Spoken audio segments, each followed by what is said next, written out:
right, everybody, this is Our Take, and I am Marc, the moderator. Banks.com, black men don't cheat.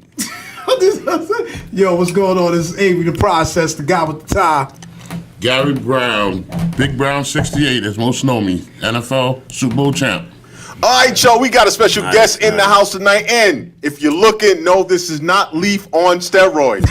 This is our man, our guest tonight, our first guest to the show, actually, and we are proud to say Mr. Gary Brown, former player of the Green Bay Packers, or a team I don't really like, just want to let you know that, but the Green Bay Packers, and also, put your hand on the table, big dog, Super Bowl champion is in the building. All right. I'm honored. Thank you guys. I'm actually super honored because I'm your first guest, so that's pretty cool. There it is. There it is. Welcome to Our Take. So, yo, listen, we're going to get right into it. But what we're going to do tonight, and to all our Spotify listeners, our iTunes listeners, let me just say it. You can't see Mr. Brown, but you can always go to his IG page or his Facebook page.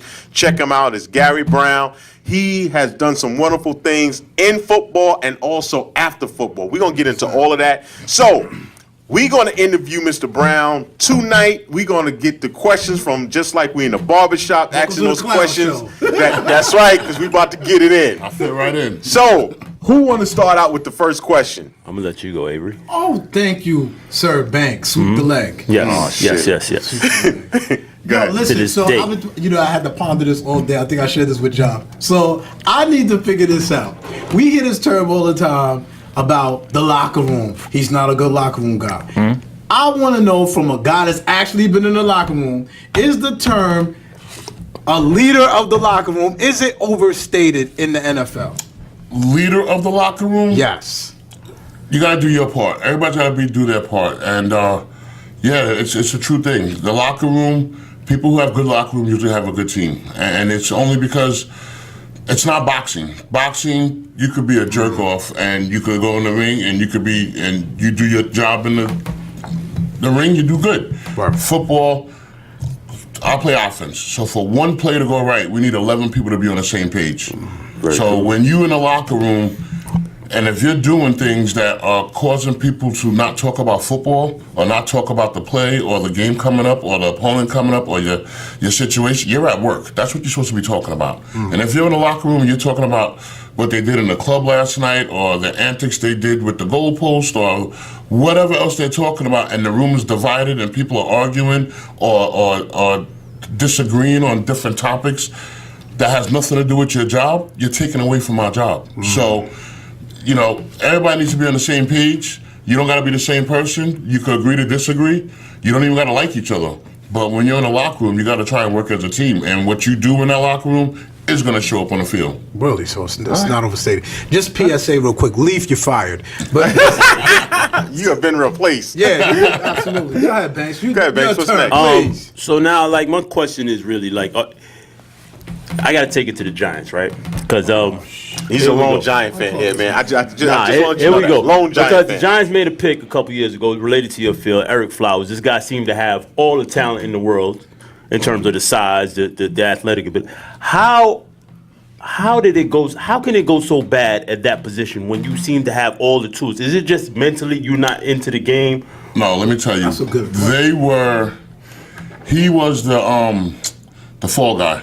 Okay. Their offense wasn't doing well. Absolutely. And, he made some bad plays that made it look even worse. But when you're on the offensive line and the other team targets you, they're going to put you in those situations to expose it. Okay. Now, their offense at that time, they were giving up 3-4 sacks a game. That wasn't all Flowers. They were getting a lot of it was. A lot of it was, but it was also the scheme that they were leaving him in and putting him in. But it's also his ear. The defense, when you're in pass mode, the defense got their ears pinned back. They're full-fledged. Right. So it all goes with, and as a coordinator, when you know that these guys are doing that, you call the game accordingly. You do things to slow them down. You run more screens, you run more draws, you do more pop over the middles, and that's how they were doing. They were dropping back. Eli Manning was on the track team. He wasn't, and it wasn't just Flowers. It was just he was the fall guy. Their whole offensive line stunk. And later on that year, after 3 or 4 replacements, they started getting it together and they started playing better ball. Yeah. But it wasn't that they just replaced Flowers and they changed the whole offense. It was a whole bunch of things went on. So I've been in that position before. We played against Minnesota, and they came after me. When I say I was a young guy on the line, and they game planned to take advantage of me. And it's pretty cool that be honored. You know what I mean? Like, you guys are thinking about me, but, you know, I didn't like that they were looking at it as a weak link. Right. But every 2 or 3 plays, they brought a fresh body on me from the sideline. And they were running around the outside, and they were going stunts on the inside, and they were doing this, doing that, doing that.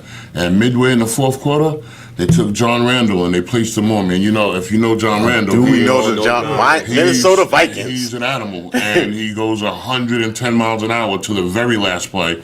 Win, lose, or draw, he's gung ho, and it was a field day. And to be honest with you, I did a great job on him. But towards the end of the game, I was supposed to slide away from him. He was supposed to get chipped by a back on the way out, a little screen pass, and it was supposed to go for a touchdown.